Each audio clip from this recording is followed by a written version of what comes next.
Amici, buona giornata a tutti dalla redazione di Media News TV.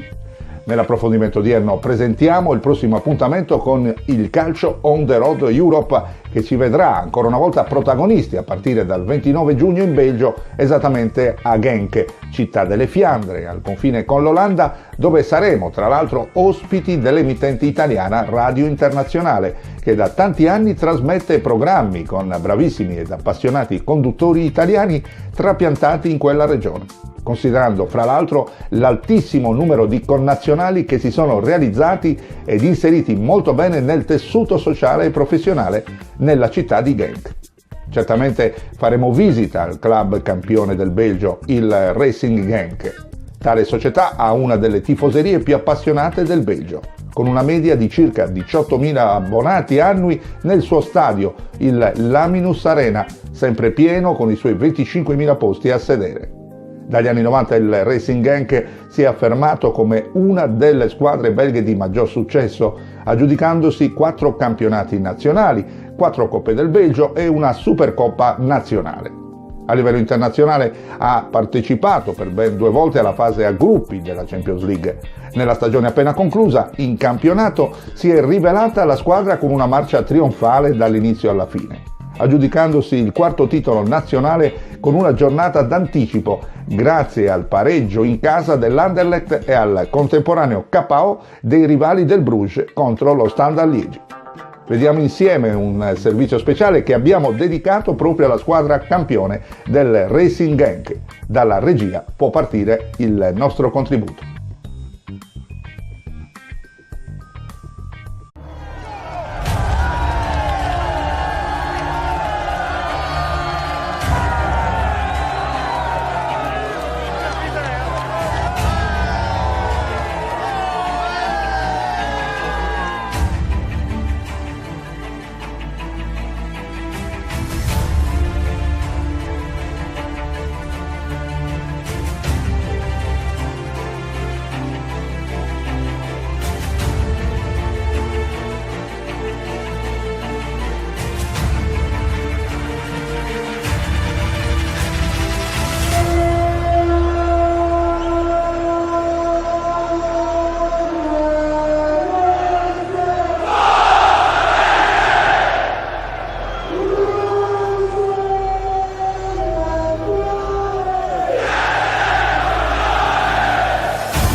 Cari amici, rientrando in studio naturalmente vi parliamo della città di Genk, situata nella regione delle Fiandre di lingua olandese. È il secondo comune della provincia del Limburgo, dopo Hasselt, ed è uno dei centri economici principali del paese. La città, come appare oggi, presenta una morfologia anomala, caratterizzata da un centro piccolo e da quartieri residenziali ampi e distanti tra loro. Ciò è dovuto al fatto che la maggior parte della popolazione si è insediata alle ormai ex miniere di Winterlag e Waterschei, che danno anche il nome ai 2 quartieri principali. Oltre alla morfologia del territorio, le miniere hanno segnato anche lo sviluppo economico di Genk e il suo popolamento. Attualmente, in una città composta da 70.000 abitanti, circa il 70% della popolazione è di origine italiana. conseguenza della fortissima emigrazione registratasi tra Italia e Belgio a seguito degli accordi bilaterali del 1946, in base ai quali l'Italia scambiava la sua forza lavoro con carbone belga. La chiusura delle miniere, avvenuta tra gli anni 70 e i primi anni 80, ha spinto l'amministrazione comunale di Genk a convertire l'economia della città, incentrandola sull'industria e sul commercio. Vediamo ora insieme a voi alcune immagini che abbiamo raccolto sulla città di Genk. La linea che può andare alla regia.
In definitiva, cari amici di Media News TV, in pochi anni l'immagine di Genk è stata completamente stravolta. Il centro cittadino è diventato un unico grande shopping center. Grandi edifici che si affacciano su esso rompono con il paesaggio tipico delle città fiamminghe. L'evoluzione dei tempi e dell'economia cittadina è ancora una volta simboleggiata dalla miniera di Winterslag. Se essa una volta ha rappresentato la principale fonte di lavoro e di reddito per i cittadini, fra gli altri moltissimi italiani, attualmente è diventata uno dei maggiori luoghi di ritrovo, essendo stata trasformata in un maxi cinema con 10 sale di proiezione, palestre e ristoranti. Per finire, la maggior attrazione di Genk è il parco Bakrik, un museo all'aria aperta in cui è possibile rivedere i paesaggi agricoli fiamminghi precedenti lo sviluppo industriale, passeggiare lungo i vialetti e i chilometri di piste ciclabili ed ammirare infine migliaia di esemplari di piante ed alberi. Bene, nell'attesa di partire per la destinazione del Belgio, colgo l'occasione dalla redazione di Media News TV Europe nel ringraziarvi per la cortese attenzione, augurando ovviamente la più cordiale buona serata.